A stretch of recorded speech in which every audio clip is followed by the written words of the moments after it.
चत्तारि मंगलम अर्हंता मंगलम सिद्धा मंगलम साहु मंगलम केवली पनत्तो धमो मंगलम चत्तारि लोगुतमा अर्हंता लोगुतमा सिद्धा लोगुतमा साहु लोगुतमा केवली पनत्तो धमो लोगुतमा चत्तारि शरणं पौजामि अर्हंता शरणं पौजामि सिद्धा शरणं पौजामि साहु शरणं पौजामि केवली पनत्तो धमो शरणं पौजामि चार शरण चार मंगल चार उत्तम करे जे भवसागर थी तरे ते सकल कर्म नो आणे अंत मोक्ष तणा सुखले अनंत भाव धरीने जे गुण गाय ते जीव तरीने मुक्ति जाय संसार माई शरण चार अवर शरण नहीं कोई जे नर नारी आदरे तेने अक्षय अविचल पद कोई अंगूठे अमृतव से लब्धि तणा भंडार गुरु गौतम ने समरिये सो सदाय मनवांछित फलदाता है।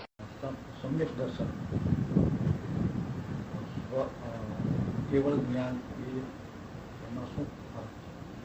સ્વની સમજણી સમ્યક દર્શન એટલે કે સાચું જ્ઞાન અને સાચી પ્રતીત અને સ્વાનુભૂતિ તે સમ્યક દર્શન. સાચું જ્ઞાન જેમાં યથાર્થ છે, સ્વભાવની જોરદાર પ્રતીતિ છે, ભેદ જ્ઞાન છે અને સ્વાનુભૂતિ છે તે સમ્યક દર્શન. અને કેવળ જ્ઞાન એટલે તો પૂર્ણ થઈ ગયું. સમ્યક દર્શન એ તો જેની સાધના છે, એને એક અંશ પ્રગટ થયો છે, પૂર્ણતા નથી. અને કેવળ જ્ઞાન થાય છે તે સ્વાનુભૂતિમાં વિશેષ વિશેષ આગળ જતો જતો પૂર્ણ પરાકાષ્ઠા થઈ જાય છે, જે સ્વાનુભૂતિમાંથી પછી બહાર જ નથી આવતું. આ સ્વાનુભૂતિમાંથી બહાર આવે છે, ઓલી સ્વાનુભૂતિમાંથી બહાર જ નથી આવતો. સ્વરૂપમાં ગયો તે ગયો, સમાયો તે સમાયો, પછી બહાર જ નથી આવતો. અને એમાં જે જ્ઞાન પ્રગટ થાય છે એ કેવળ જ્ઞાન છે.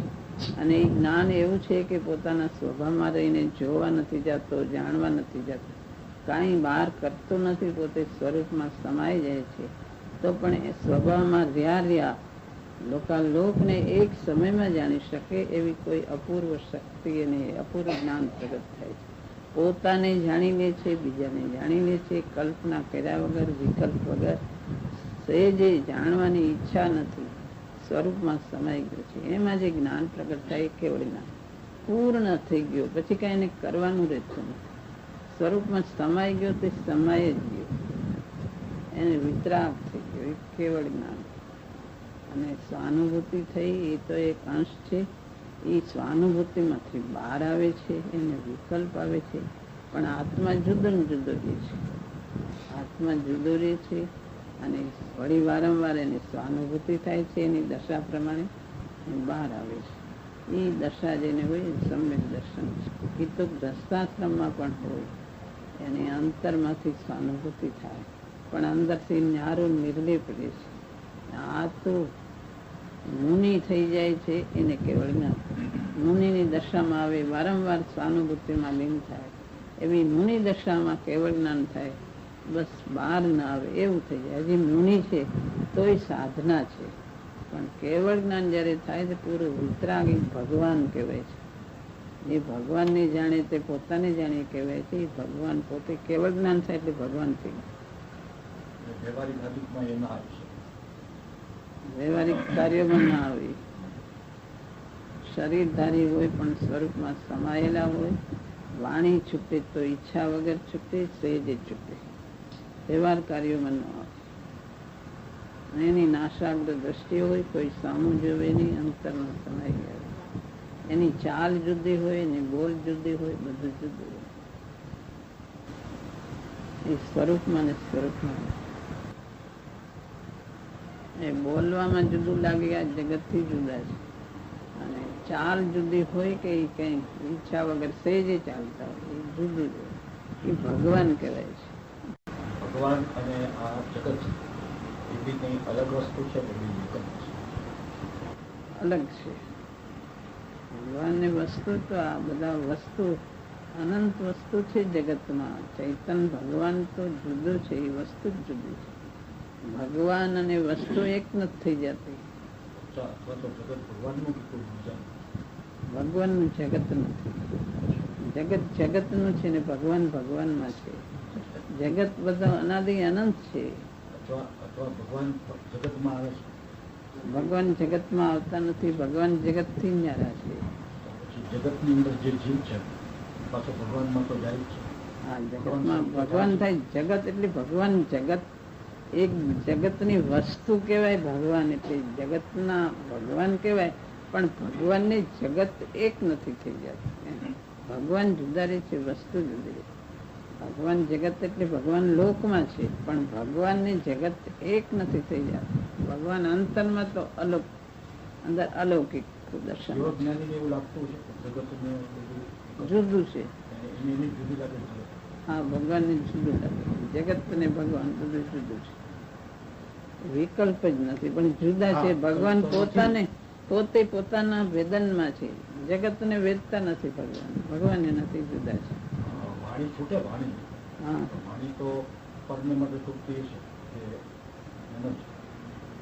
કાંઈ વિકલ્પ નથી ભગવાનને, તો સહેજે છૂટે છે. લોકના પૂનથી છૂટે છે. ભગવાનની ઈચ્છા નથી કે આ બધાને તારું ને ઉપદેશ આપવું, એમ નહીં, સહેજે છૂટે છે. આ જીવ બધા થયા એ ભગવાન નથી છૂટીને થયા. જીવ તો છે જ અનાદિ અનંત, અનાદિ અનંત છે. જુદું છે. નાયક આત્માને ઓળખવો એ કરવાનું છે. અંદર આ વિભાવ થાય, પોતાનો સ્વભાવ નથી. નાયકને ઓળખવો, એ નાયકની રુચિ રાખવી ન થાય ત્યાં સુધી શુભ ભાવમાં દેવગુરુ શાસ્ત્રની મહિમા. નાયક કેમ ઓળખાય? અને એ બધા જે મુનિઓના ધર્મ છે, ક્ષમા, આર્જવ, માર્દવ, બધું એ મુમુક્ષુની ભૂમિકામાં પણ બધાને હોય છે. એ બધા માર્દવ, આર્જવ, સત્ય, શૌચ, સંયમ, તપ, ત્યાગ, આકિંચન્ય, બ્રહ્મચર્ય, એ બધું મુમુક્ષુની ભૂમિકામાં પણ હોય છે. માટે એની આરાધના પૂર્વક ને નાયકની આરાધના પૂર્વક એ બધા આત્માના સ્વભાવ છે. એ આત્માના સ્વભાવ કેમ પ્રગટ થાય, એની રુચિ અને એનું કેમ પ્રગટ થાય, એનો પ્રયાસ કરવો, એ કરવાનું છે જીવનની અંદર. ભેદ જ્ઞાન કરીને નાયક કેમ ઓળખાય એ કરવાનું છે. સમ્યક દર્શન પૂર્વક ધર્મો છે મુનિની દશામાં, એ બધી આરાધના કરવાની. પણ મુમુક્ષુને પણ ભૂમિકામાં પણ હોય છે. બધા 10 ધર્મો એ આદરવા યોગ્ય છે નાયકના ધ્યેયપૂર્વક. આત્મામાં આનંદ અને અનંત જ્ઞાન, અનંત આનંદ, બધું અનંત ગુણો ભરેલા છે આત્મામાં. એની મહિમા, એની રુચિ, પર તરફથી વિરક્તિ અને સ્વભાવની મહિમા, એ બધું કરવા જેવું છે. એ ન થાય ત્યાં સુધી દેવગુરુ શાસ્ત્રની મહિમાને શુદ્ધાત્મા કેમ ઓળખાય એનો પ્રયાસ કરો. ઘણું કર્યું, જીવે બહારના ક્રિયાઓ કરી, શુભ ભાવ કર્યા, પૂર્ણ બંધ થયા, પણ ભાવનો અભાવ કેમ થાય એ એણે અંદરથી શ્રદ્ધા કરી નથી. ગુરુદેવે માર્ગ બતાવ્યો કે શુભાશુભ પરિણામથી પણ જુદો જે શુદ્ધાત્મા, એ શુદ્ધાત્માને ઓળખતો ભાવનો અભાવ થાય. એની શ્રદ્ધા કર, એનું જ્ઞાન કર, એમાં લીનતા કર, તો ભાવનો અભાવ થાય અને અંતરમાં સ્વાનુભૂતિ પ્રગટ થાય. એ કરવાનું છે. ભૂંજાયેલું હોવું જોઈએ, કાંઈ લુખ્ખું ન હોય. અંદરથી ભૂંજાયેલું, મને આત્મા કેમ ઓળખાય, અંદરથી આ ભવભ્રમણથી થાક લાગ્યો હોય, આ બસ હવે આ ભવભ્રમણથી બસ થઈ, હવે આ ભવનો અભાવ કેમ થાય, આ વિભાવથી થાક લાગે, આ બધા વિકલ્પ, રાગ, દ્વેષ, અંતરના બધાથી થાક લાગ્યો હોય અને અંતરમાં કેમ જવાય એવી અંતરમાં એને પ્યાસ લાગી હોય, એને લગ્ની લાગી હોય, એનું હૃદય ભીંજાયેલું હોય, લુખ્ખું ન હોય કે આત્મા જુદો એટલે આત્મામાં કાંઈ નથી, એટલે હવે કાંઈ આત્માને લાગતું નથી, જેમ કરી એમ વાંધો નથી, એવી જાતની એને અંદરથી શુષ્કતા ન હોય ને હૃદય ભીંજાયેલું હોય. બે પદાર્થ જુદા પણ અંદર પોતાની પરિણતિ એકત્વ બુદ્ધિ થઈ રહી છે, એમાંથી કેમ છૂટા એવી એને અંદરથી લગ્ની હોવી જોઈએ. વસ્તુ સ્વાભાવિક નાયક જુદો પણ પરિણતિ એનામાં મેલી થઈ રહી છે, એ કેમ એનાથી નિર્મળ પર્યાય પ્રગટ થાય એવી ભાવના હોવી જોઈએ. આચાર્યદેવ કહે છે ને, હું શુદ્ધ ચિન્હ માત્ર મૂર્તિ છું, પણ મારી પરિણતિ જે કલમાશિત મેલી થઈ રહી છે એની પૂર્ણતા કેમ થાય એની ભાવના મુનિરાજોને પણ હોય છે. તો આ તો એક મુમુક્ષુની દશા છે. એમ એની ભીંજાયેલું હૃદય હોય કે આત્મા કેમ પ્રગટ થાય. આ પરિણતિ અનાદિને જે એકત્વ બુદ્ધિ થઈ રહી છે એક છૂટીને ન્યારો નાયક ન્યારો છે એ કેમ વસ્તુ સ્વભાવે ન્યારો પણ પ્રગટ ન્યારો પરિણતિમાં કેમ પ્રગટ થાય એવી એને રુચિ ભાવના એવો પ્રયાસ એવો હોવું જોઈએ. સ્વભાવે શુદ્ધ છે પણ પર્યાય કેમ શુદ્ધતાને પામે એવી અંદર લગ્ન હોવી જોઈએ. મુનિ દશા આવે અને પછી પૂર્ણતા થાય છે. કરતા મુમુક્ષુનો વૈરાગ વધી જવું એ કેમનું કઈ રીતનું છે? પુરુષ કરતા મુમુક્ષુનો વૈરાગ વધી જવો જોઈએ. શિખરનો શિખામણી મુનિરાજને કહેવાય છે. સમ્યક દર્શનમાં પણ એવો વૈરાગ હોય છે ને મુમુક્ષુ દશામાં પણ વૈરાગ હોય છે. સાચો વૈરાગ તો એને યથાર્થ સમ્યક દર્શન થાય એને યથાર્થ વૈરાગ હોય છે. મુનિ દશામાં યથાર્થ વૈરાગ હોય છે. પહેલાનો વૈરાગ એની ભાવના રૂપ હોય છે. વૈરાગ તો હોવો જોઈએ પણ તત્પરતા વધી જાય એવો શબ્દ કઈ આવતો નથી. વૈરાગ સમ્યક દર્શન પૂર્વક હોય છે એની વિરક્તિ તે વિરક્તિ છે. બાકી વૈરાગ હોય મુમુક્ષુ દશામાં તીવ્ર વૈરાગ હોવો જોઈએ. પર પદાર્થ પ્રત્યે ઉદાસીનતા આવી જાય. આત્માની મહિમા આવે.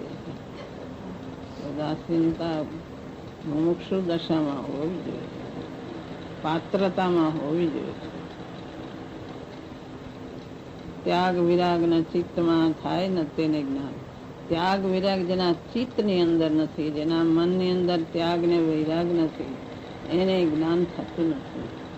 અટકે ત્યાગ વિરાગમાં તો ભૂલે જ ભાન. જો પોતાને સમજવા તરફ દ્રષ્ટિ નથી ને સાચા જ્ઞાન સાચું જ્ઞાન કરીને પોતાનો સ્વભાવ ઓળખવા માંગતું નથી, માત્ર બાહ્યમાં રોકાઈ જાય છે બાહ્ય ત્યાગ વિરાગમાં, તો પણ આત્માને ઓળખતું નથી. આત્મા કેમ ઓળખાય એવા તત્વના વિચાર તરફ ધ્યાન હોવું જોઈએ અને ત્યાગ વિરાગ એના ચિત્તમાં હોવું જોઈએ.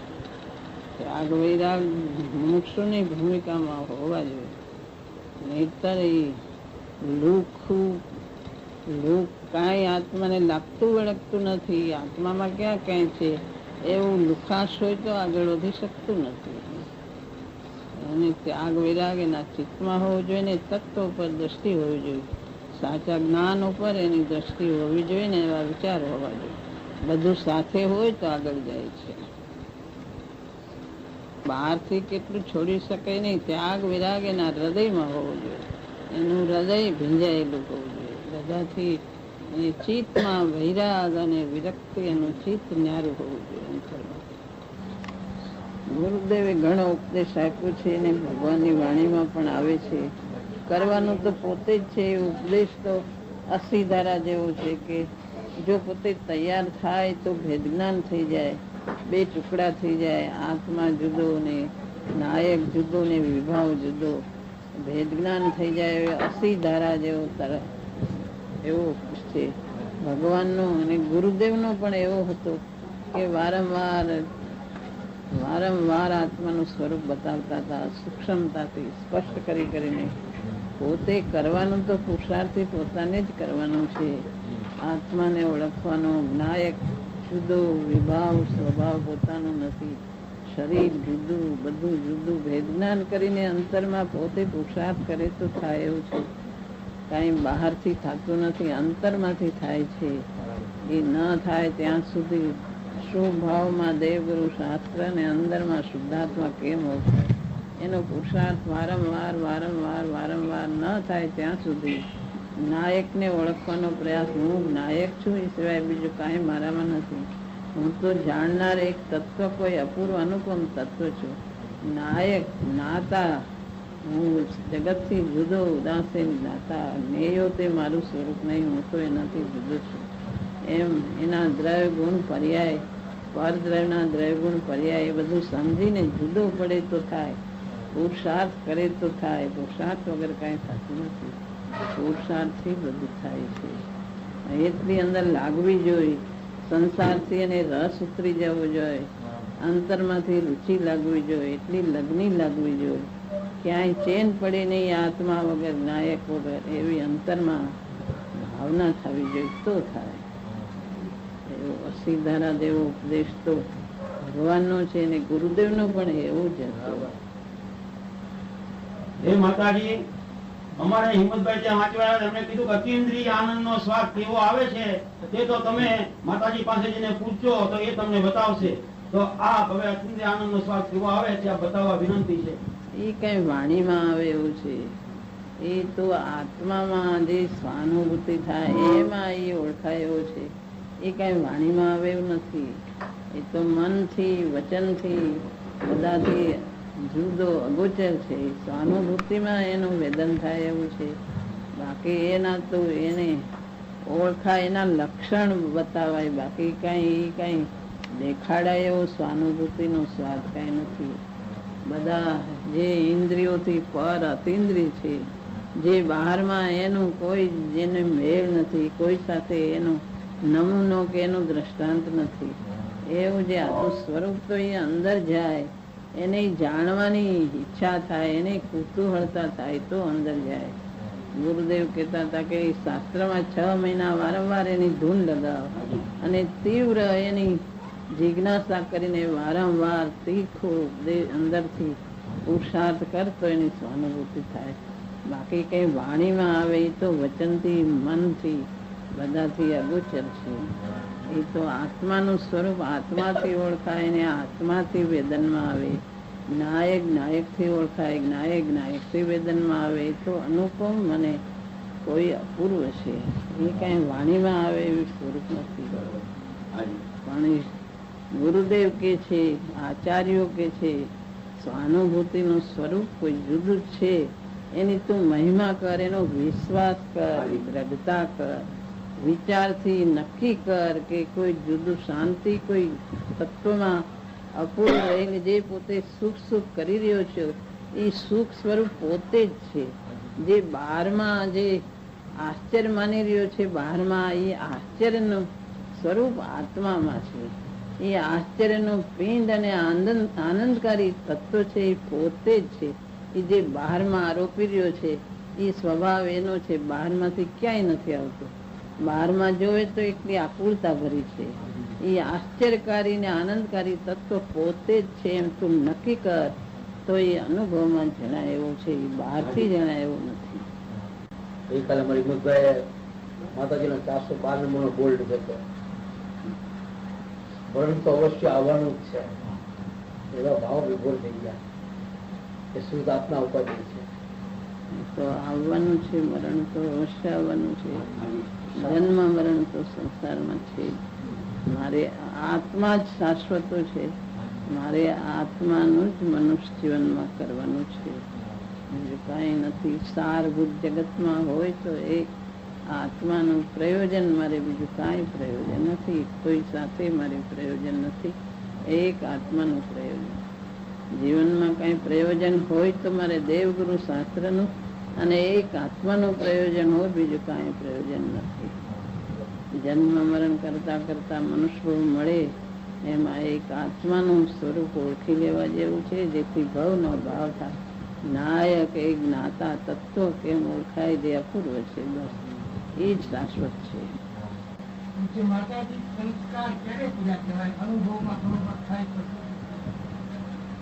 સંસ્કાર અંદર પોતેના સંસ્કાર પોતે ઓળખી શકે. એ સંસ્કારનું ફળ આવે ત્યારે ખબર પડે, પણ સંસ્કાર દ્રઢ તો પોતાને કરવાના છે. વારંવાર હું નાયક વગર ચેન પડી નહીં, ધર્મની અંતર સ્વભાવની રુચિ લાગે, વિભાવમાં કઈ રસ પડે નહીં, વારંવાર એને વારંવાર પ્રયત્ન કર્યા કરે તો પોતે જાણી શકે, પોતાનો સંસ્કાર પડ્યા છે કે નહીં પોતે ઓળખી શકે, બીજો ઓળખી ન શકે. અંદરના ઊંડા સંસ્કાર બહારથી ન ઓળખાય, પોતે ઓળખી શકે કે મને ઊંડા સંસ્કાર છે કે નથી. બાકી તો સ્વાનુભૂતિ થાય ત્યારે એનું ફળ આવે છે. કાર કર્યો છે, કેવો ઉપદેશ કેટલા વર્ષો સુધી વરસાયો છે. એ પોતે અંદર રુચિથી સાંભળે તો અંદર સંસ્કાર પડ્યા વગર રહેતા નથી. જો અંદર રુચિ પોતાને હોય તો. 11મી ગાથામાં ગુરુદેવ શ્રી ફરમાવતા હતા કે આ તો જૈન ધર્મનો પ્રાણ છે, તો એમાં શું રહસ્ય છે તે બતાવવા વિનંતી છે. જૈન ધર્મનું પ્રાણ જ છે. કૃતાર્થ સ્વરૂપ આત્માનું જાણીથી યથાર્થ સ્વરૂપ જાણે, યથાર્થ સ્વરૂપને ઓળખીને અંદરમાં ઊંડો જાય, એ જૈન ધર્મનું પ્રાણ જ છે. જેનાથી મુક્તિનો માર્ગ પ્રગટ થાય અને જેમાં સાધક દશા પ્રગટ થાય અને આત્મા જે યથાર્થ સ્વરૂપ છે એનું યથાર્થ સ્વરૂપ છે એને ગ્રહણ કરે, એના ઉપર દ્રષ્ટિ જાય, એવું અપૂર્વ સમ્યક દર્શન પ્રાપ્ત કરે અને એની સાધક દશા પ્રગટ થાય, એ જૈન ધર્મનું પ્રાણ જ છે.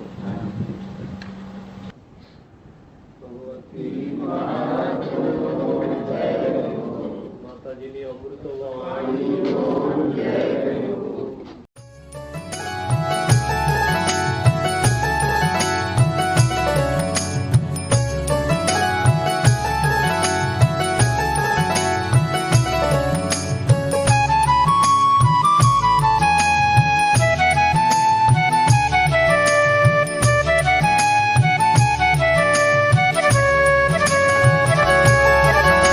स्वर्णपुरी अति पावन